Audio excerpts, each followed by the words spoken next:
where we started and to actually be able to share our experience in the same platform that we started our journey in. Moving forward, apart from the introduction, I'd like to also tell you that uh, there is a lot happening in India right now, apart from the pandemic and everything. A little statistics about agriculture, if we have to look into, there's a whopping drop of 8% in the people who are into agriculture these days. Everybody are trying to migrate to cities and trying to get into other jobs and stuff.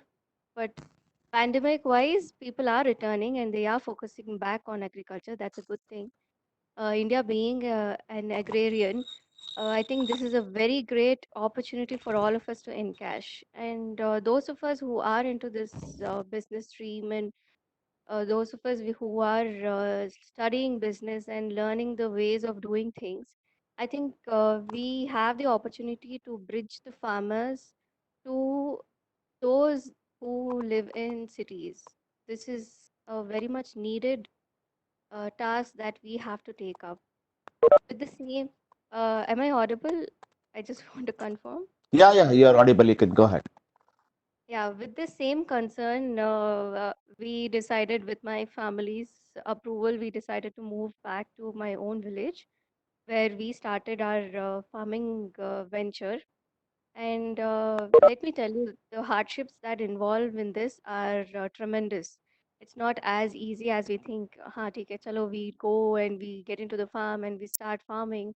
No, it's not that easy. Finding laborers, the tasks involved, it's very hectic and manual, most of it. So, the hardship that I faced initially was gaining the trust of the laborers and maintaining. This was a very big task for me, and it took a while for me to gain the trust of a few whom I could, get into my confidence to do and implement new methods. When I was researching about agriculture initially, I found that there is this concept called zero budget natural farming, the ZBNF, and Mr. Subhash Palekar is the one who pioneered this concept into India. You guys would have heard about natural farming, organic farming, pesticides, and chemical-free farming. There are so many names these days. Let me tell you. Chemical farming, pesticides, fertilizers based, and organic farming are almost the same.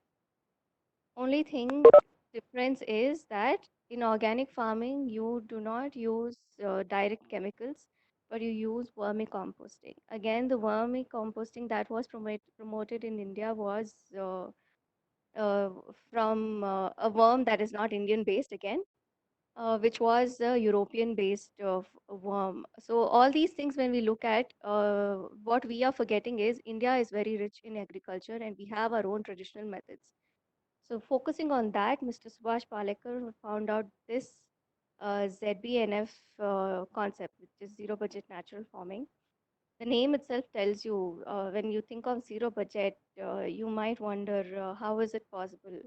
So the whole concept says that when you invest initially on the cropping, within the second and third harvest, all your investment is back to you without using any external chemical fertilizers or pesticides or any of sort. And this is a very good opportunity to minimize the cost of agriculture because that has been a very great concern all over the country. All the farmers are indebted to lakhs together of money, and they are dependent on the government to help them out. And this concept is actually helping a lot of farmers to cut down their costs to 10% or 10% of what they were spending earlier. I'm sure all of you, at least one of your ancestors, are hailing from agriculture. If you guys uh, look back, and those of you who have migrated to Bangalore and wanting to study further, I'm sure your great grandfathers, your fathers are into agriculture. And let me tell you, yes, working in corporates is a great experience and great to do and inculcate your knowledge and grow with it. Also, there is an opportunity which is untapped here, which I feel everybody should try to focus, try to develop a passion towards, and do it as a side hobby or something. With this same concept, what I thought was there is a much needed innovative approach towards agriculture. And with this, I came up with an idea which I'm yet to implement, called the integrated farming. This is where we those who own lands, what we can do is we can rent the lands. We can actually put out the land for rent for people who would like to directly consume naturally grown, pesticide free, healthy cropping, which can be directly delivered to their doorsteps. With this, a lot of supply chain to be worked out, and people can actually invest and directly buy from the farmers. There's a saying, if a farmer knows his customer, he'll never poison the food, and if the customer knows the farmer, he'll never bargain for the food. So this being the concept, I think this is something we can all work towards all over the country. I'm sure Ramaya has people from all over the country who have come down to study.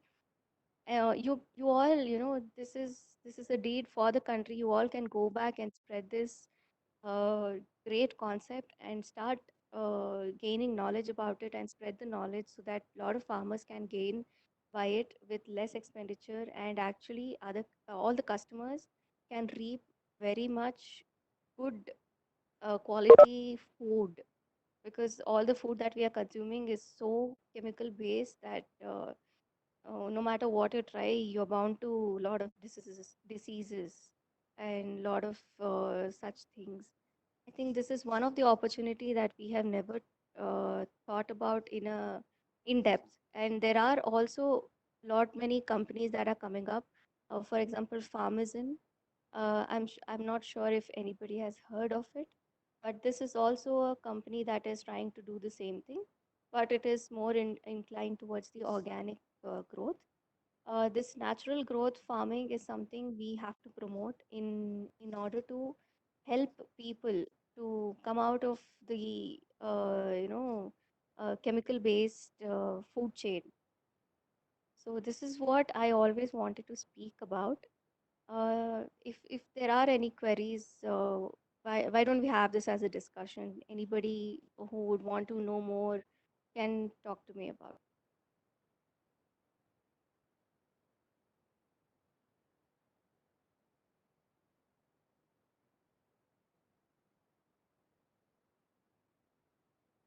Hello? Hello. Yeah. My participants could start asking. You can start her rather than on agriculture. I know most of the team here may or may not know what agriculture is. You can ask her the capacities of an entrepreneur, startups. How did she start? What was the initial hurdles? All these questions are there in MBA, right? So you can ask those questions. You can work on how the entrepreneurship works there, or you want to collaborate with her as your hobby or passion. How is that you're going to connect? So I would request my participants to start discussion so that that takes you a long way now. I'm going to mute now.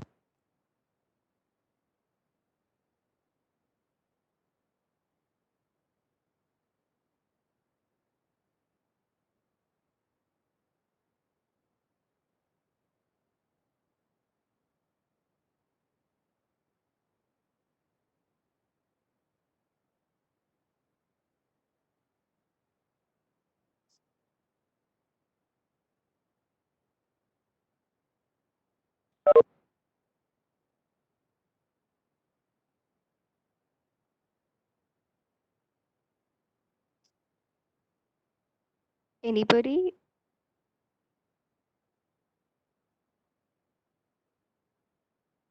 Okay, Varsha, you can tell the group. I guess they're a little bit shy today. I really don't know why they're not asking questions. It's fine. You can start with how did you start your journey into entrepreneurship, and what was the hurdles during your entrepreneurship, and what did you do after MBA, and what happened? Why did you quit the job? So something on this, so that what was pushing you to be an entrepreneur? What was your passion? How did it come your way? Right? You can speak at least that. By the time I guess my team will be ready to ask questions. Oh, sure, definitely, sir.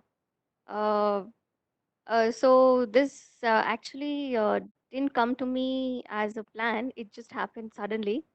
So once I started working in APC Consultants, there was a need for me to look into my properties in my land, in my hometown. And that's when it struck to all of us that this is something we can actually build into a great, good, uh, good venture. So that's when me and my brother, we started looking into agriculture, and we started trying out a lot of options. And out of all, we found this ZBNF very promising, and the procedure of the ZBNF that is part of agriculture, as a part of agriculture, we felt this is like a contribution to the ecology and environment, and also it helps a lot of farmers around other than us. So it was a very difficult decision for us to move from Bangalore to Kodyala, a small village near Mandya. So it was a big cultural shock for us, and it was a very big decision that we took, because we were born and brought up in Bangalore completely, and completely grown in a city life. Moving to a very conservative village life is really not a easy task. So, but still, we took up the task, and once we moved here, trust me, it almost took 2.5 years for us to regain our senses, to work things out and actually put things into action. 2.5 years is a very long time. It was a very difficult time, lot of ups and downs as we started venturing into this task. Because, am I audible, sir?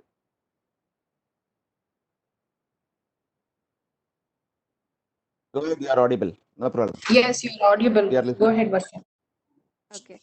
So we always remembered, in our college times, regiment sir used to always tell us to read a lot, because if you read, you can lead. So that's something we actually put into use, me and my brother. We started reading a lot about agriculture, a lot about different options, a lot of insight we had to gain. We had to spend time to understand the nuances of agriculture before we ventured into it. Uh, you all know, any business we start off enterprising into, there is a requirement for us to know the industry, learn the aspects of the industry, the key players of industry. So all of these things actually, whatever we studied in MBA, I studied in MBA, it came to use in this aspect. I had to go through everything about agriculture, because though my father and my grandfather hailed from an agriculture background, I had no idea about it. We literally had to learn every aspect of it, starting from what the soil texture is, the soil credibility, what are the minerals involved. So this goes into the research and the know-how of the industry before you actually get into this work. This is where the entrepreneurial work starts. So it's not just to have a goal to do it. You also have to map out a background plan in order to take it step by step. So you have a lot of milestones. We also set up a lot of milestones. Trust me, in fact, we have a big chart at my place that we have set up, and we have maintained, we have given time span for every aspect, where every action to be taken, and we have set it up with a milestone, with a period. and we started working towards it one by one. That's when we started accomplishing things.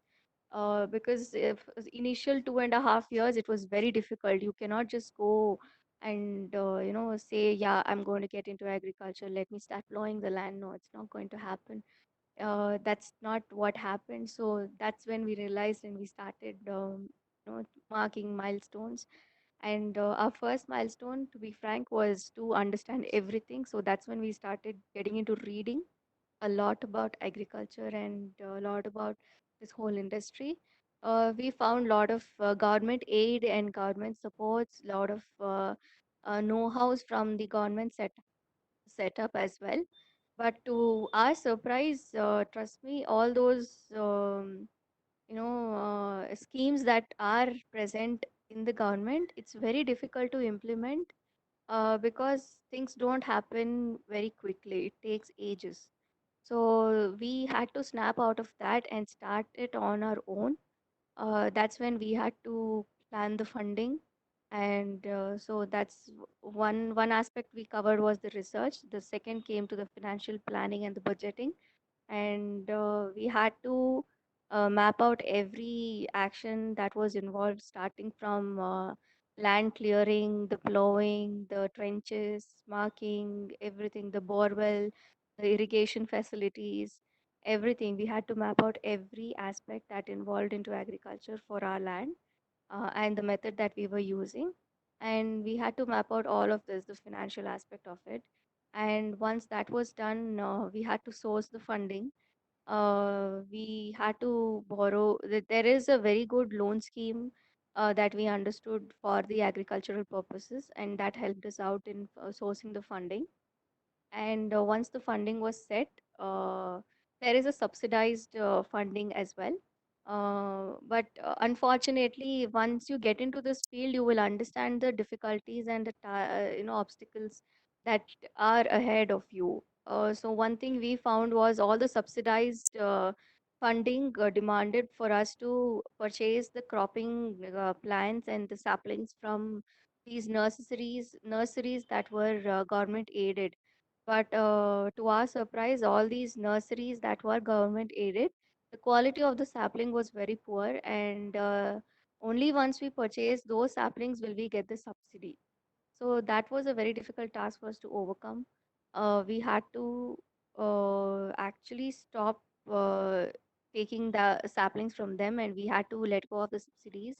We had to route our own ways, and that's when we started finding the best cropping facilities available, and we had to source our inventories from the this is where your inventory aspect comes.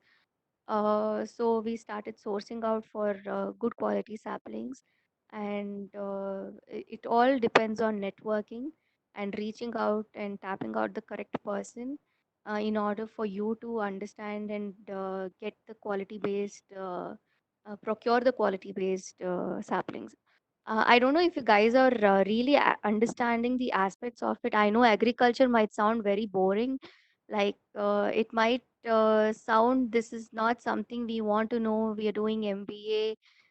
Trust me, uh, just try to look at this as a business perspective. All the things that you're learning in MBA can be applied starting from your lifestyle to every task that you take up. And that's what we realized. Feel free to budge in and ask me questions and queries, because if I don't get to know if you guys are participating, I don't know where I'm going with this. So Hello, yes, ma'am. Am I audible? yes, yes. Good morning, ma'am. Myself Akanksha Morning. Baidia. Ma'am, I have two questions. As you have said that you have moved from Bangalore to the village, firstly, what made you feel that it is a very good opportunity to go and start your own business in farming? And my second question is, how did you manage to get all the trust the farmers? I mean, the farmers trust you and gets involved to your farm and all. How did you manage to do that? What all made you do that? Okay, thank you, Akanksha, for asking out this query. First. let me answer your first question. See, we had a passion towards this. We always wanted to go back eventually. So it was the right opportunity for us to move because there was some property issues that was calling us away from Bangalore, and we thought we will pack everything, and we decided to pack everything, and we decided to move here. Mm. That decision probably, I think it was a little fast. Given time, if I would have taken it as little slow, I wouldn't have wasted 2.5 years over here. But Mm. as the difficulties come to you, it is a better opportunity for learning, Yes. as people say, right? So that's what Akanksha. Hello. Yes, Yeah. ma'am. Hello. So Huh. once the decision that we took to move here mainly was because I felt once I started working in ABC, corporate life seemed to be very robotic and mechanical. To be frank, you go Yes, to ma'am. work, Yes. you do the same routine things. The challenges there are, yeah, minimal.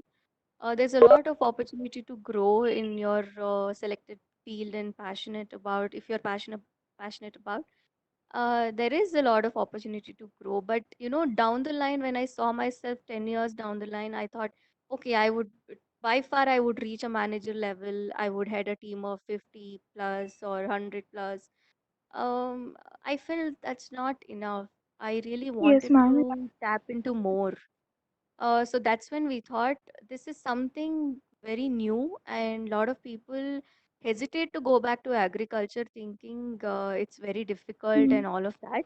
Trust me, the mindset of us also was the same.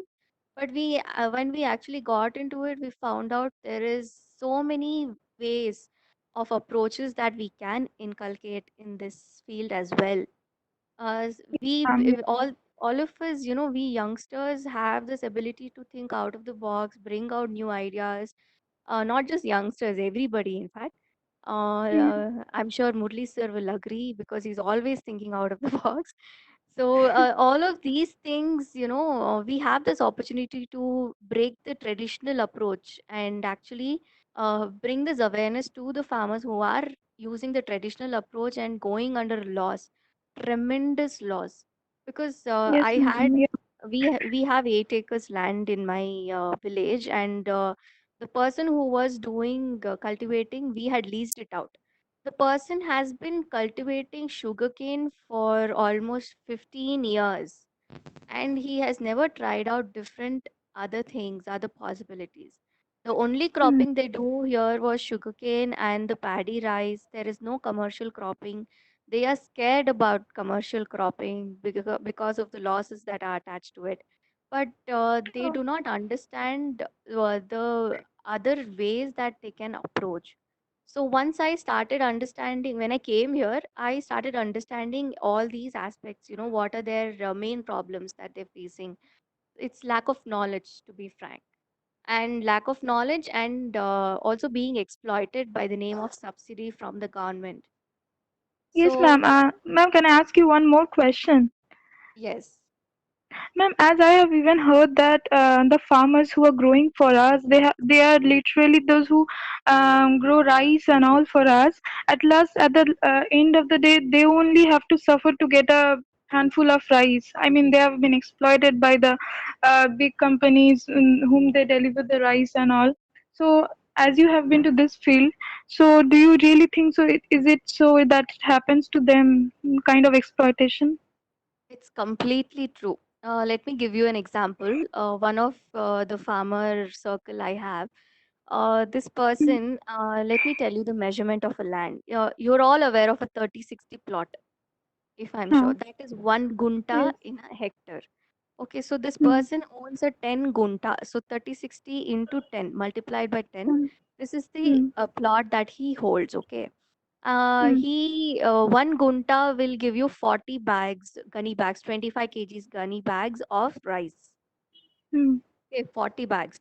So 40 bags into 10, that became 4,000 bags. Okay, of Mm. 25 kgs each. Once this person harvests this, first of all, his investment here is close to 20 to 30K, okay, for 10 Okay, ma'am. guntas. Okay, Mm, so close to 30K. And if at all the person is not owning the land, he has leased it out, his rent mm, itself will be around 5K. Okay, okay. so the other 30 plus 5, 35K. And with that, he has to completely take care of the cropping with, maintaining the weeding. There shouldn't be weed growth, and there should be water supply. There's water scarcity. For that, they have to depend on water being pumped from the bore well. Some people have it, some don't have it, they borrow water. For that also they Mm, have to pay, and all these expenses altogether comes up to 50,000 for only 10 guntas. Okay, so okay. when the harvesting comes out, out of this 20, 4,000 bags, the person after harvesting, after polishing everything, the wastage will go up to 10 bags. And Okay. whatever is being Mm, purchased, the government, these people don't sell out you most of it to others. Okay, they give it out to the government storing centers who purchase it, and they use these rice bags for other, this ration distribution, and all of these things. Very less people who are linked to the commercial cropping and commercial network. So here the government will, even though they give out the money, it is not directly given to them. The middlemen eat it up. Okay, so okay. hardly they gain any money out of this. And the commercialized brokers also do the same thing. So ultimately, the farmer who has invested up to 50,000 will not even get 25,000 in return. Even his investment is not completely reached out. So when you think about Okay. this person has debted this money from loans, and he is unable to repay the loans. There are no other Mm, external sources for them because the whole family will be dependent on agriculture. And this yes, is the ma'am. reason why you find farmers are committing suicides and they're throwing away their lives. They're trying to Ma'am, isn't the migrate. farmer then thinking about them and doing something? Who? The government or the owner of the farms or anything? The owner of the Aren't they? farms are least interested in all these things. One thing, let me tell you, Okay. because these tenants are usually wealthy and they are exploitative. The farmers are Okay. hardworking, but they do not reap much. The government, on the other hand, like I told you, they have a lot of schemes. These schemes, Mm, once implemented in the right perspective, it is a very beneficial project. But like I told you, mm, all the saplings are of poor quality, and the farmers are, forced to get those saplings. Only then will they get the subsidies. To be frank, I purchased 50 saplings of coconut trees mm. from a government aided subsidized center. That's when I found out the saplings did not even grow to 12 feet tall and they started dying and perishing. Okay. If, per sapling, I had paid 100 rupees. And the subsidy was to come up to 75 rupees per sapling. The sapling itself did not grow to its complete age. So there is a Mm. loss, right? Loss. Yes, It's ma'am. loss because And I ma'am, have invested in it hmm, and I yes, have given it all the nutrients, taken care of it. I have given the labor cost. It's not easy. yes, ma'am. Yeah. Yes, you were saying And ma'am, something? yes, ma'am. How did you like after going from here? Nobody knows you there. Then how did you first gain the trust of the farmers? And how did you like here in our big cities and towns for our offices and jobs? We give interviews. We have advertisements online, offline, everywhere. First of all, how did you advertise there to come in and join your farm? And then how did you influence that that it is a trustworthy farm that they can work for their lifestyle? First, when I came, this is a very good question, in fact, because sourcing laborers and gaining their trust is a Yes. very difficult task. So once I moved here, my family is very renowned in this village, though they do not know me and my brother directly. I had to encash on that. But again, since we were so detached from this place for 25 years, hardly people knew us. So it was a starting from the scratch.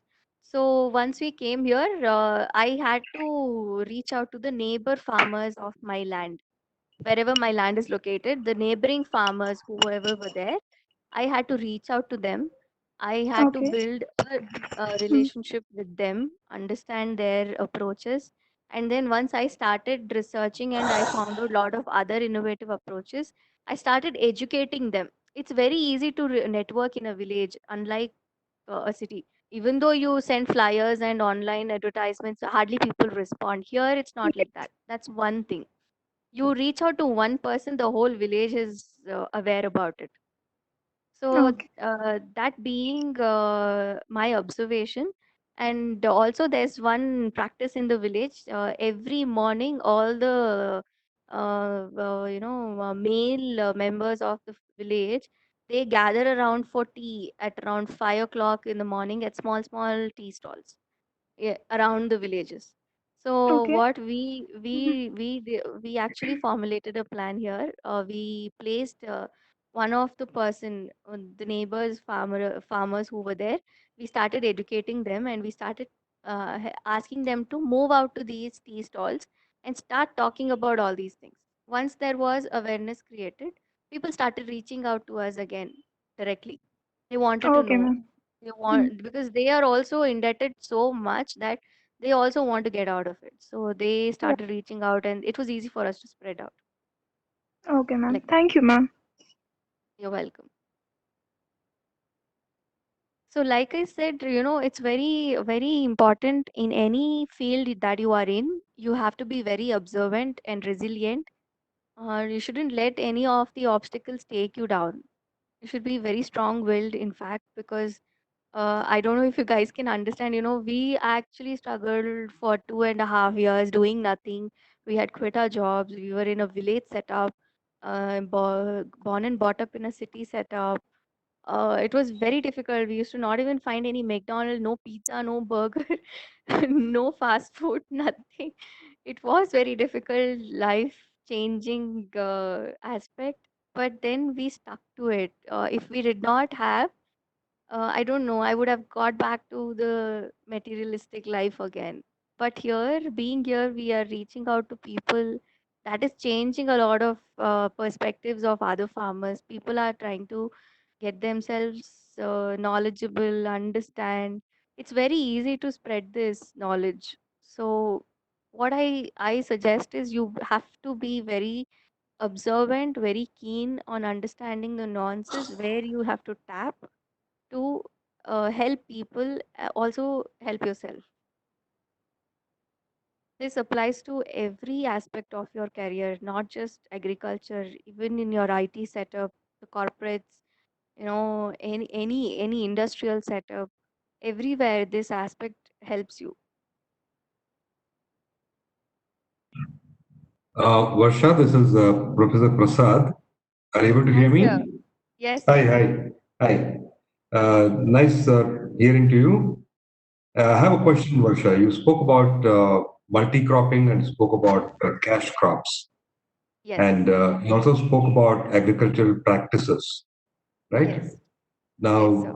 Now, India is an agrarian economy, as rightly pointed out, but Yes, we lack in modern agricultural practices, right? yes, And the land holding also has been decreasing generation after generation because of yes, the problem of inheritancy and the dividing of the land between the siblings and all that, right? yes, sir. So, given all this, is there a sure shot formula where even with a small piece of land, like you said, 10 guntas, right? Mm-hmm. Is it possible to actually, for the farmer to make some money and live a decent life?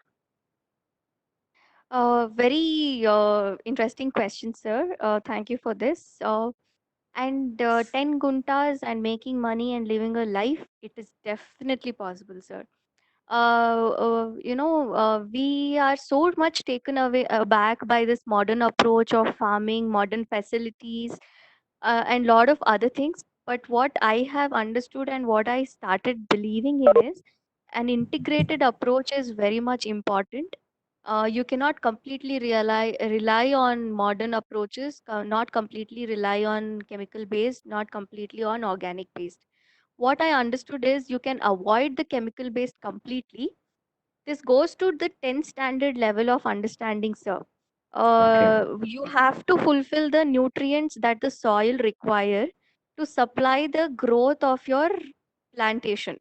So, if a farmer chooses his plantation correctly, whatever he Mm-hmm. wants to, inculcate, understand the plant. Like we say, we have already learned in MBA, right? Mm-hmm. You choose a project, you will understand the project's aspects, everything. So, you choose a plantation. For example, I say papaya tree, Yeah. papaya plantation.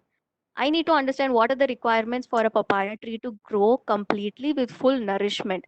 What are its requirements? Say potassium, say other nutrients. And so, how do I suffice these nutrients to this papaya plantation naturally without chemical induced basis? So, this Okay. is the approach I have to inculcate. So, it's basically the knowledge of the plantation Okay. and you have to suffice them. This is the same concept that now ZBNF is promoting, zero budget natural farming. You Okay. understand your plant, its requirements, the food that you have to give it in order to reap the fruits. So All you right. give it naturally. Okay. And yeah, so this is what is there. Even in 10 Okay. guntas, a plantation will reap you a minimum of 70,000 per month, sir. This is Oh, a okay. project that we have already researched. There are people practicing. Again, this ZBNF is very popular in Andhra Pradesh.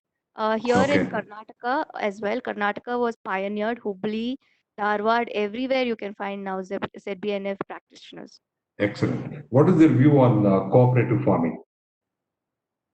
Sorry, What is your view on cooperative farming? cooperative farming, is it? That Yes. is, I feel that is much required these days. Um, Let me be clear. You mean cooperative farming as in people coming together A- to join? Absolutely. Absolutely. Yeah.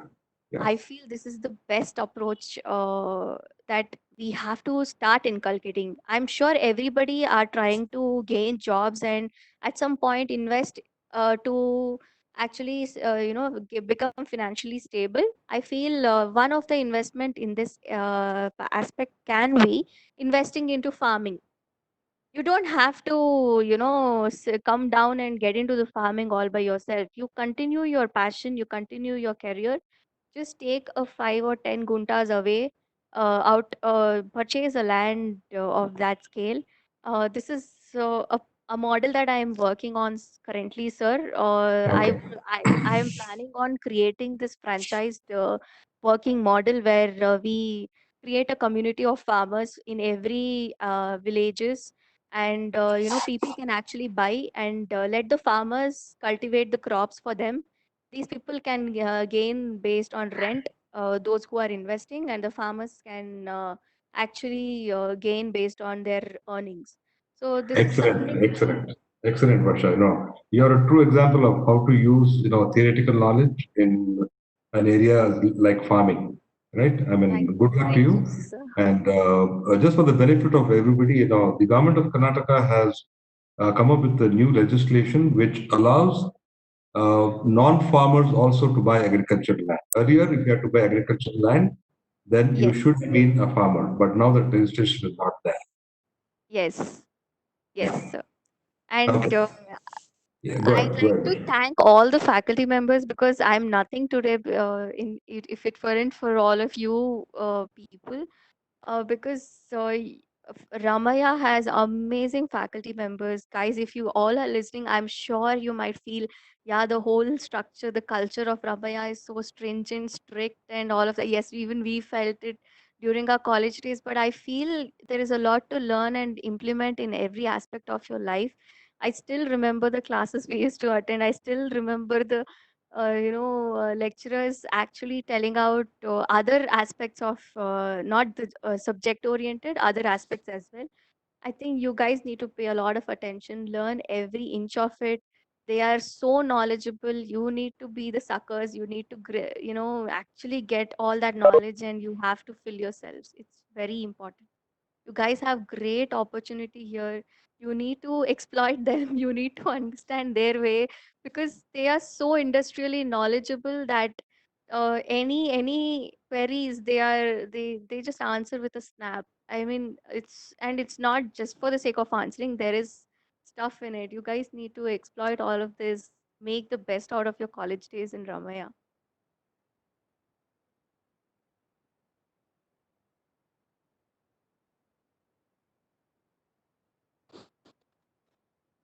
Any more queries? Morning, ma'am. This is Siddharth. Hi, Siddharth. Hello, ma'am. I would like to ask two questions, ma'am. Yes, please. My first question is, what is your inspiration to come switch over to agriculture from doing MBA? And my second question is, what's your opinion on organic farming? Is it worthy to these farmers? Will it make money? Okay. Thank you for the question, Siddharth. My inspiration getting into agriculture was because I found out a lot of difficulties that these people were facing. During my MBA, the person whom we had leased out our land suddenly comes out to our house when we were in Bangalore. Of course, he is shedding tears and asking us help because he is so lost in debt that it's very difficult to recover from the same. And that's when we started understanding the difficulties, and we thought we have to do something about this. That's when it started triggering. So my Okay, father ma'am. also wanted the same thing, and we started working towards the same. And Okay, ma'am. your second question, organic. Let me tell you one thing. The organic farming is a good approach, but then it involves a lot of cost. The vermicomposting has specifications that involves a lot of investment.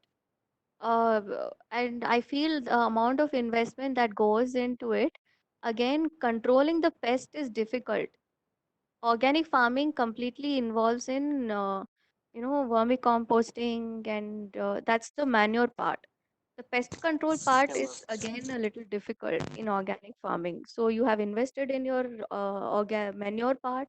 Again, for the pest control part, you have to invest more because organic farming, since you're not using fertilizers or pesticides, the cost of the organic pesticides are very high.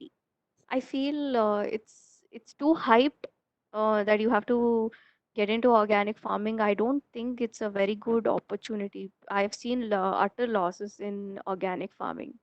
And people here, farmers, they first have got into organic farming. They found it very unbearable to bear the expenses. And they have, you all should be aware, any organic outlet in Bangalore will get these produces only from farmers who have the certificate of organic farming. These certificates again are, again, there's a lot of corruption involved and people just get it by paying money. They're not Yes, actually ma'am. giving you the Absolutely. organic food. Yes, ma'am. Uh, Obviously, it is because, correct. because it is very difficult to invest. Where will they source the money from? These are not big shots, holding a lot of bank balance. It's very difficult for them to source money. So I Yes, ma'am. feel it's very hyped, and I don't think there is a true nature for it. Ma'am, one last question, ma'am. Yeah. Ma'am, what's your message to the young entrepreneurs who want to switch over to agriculture?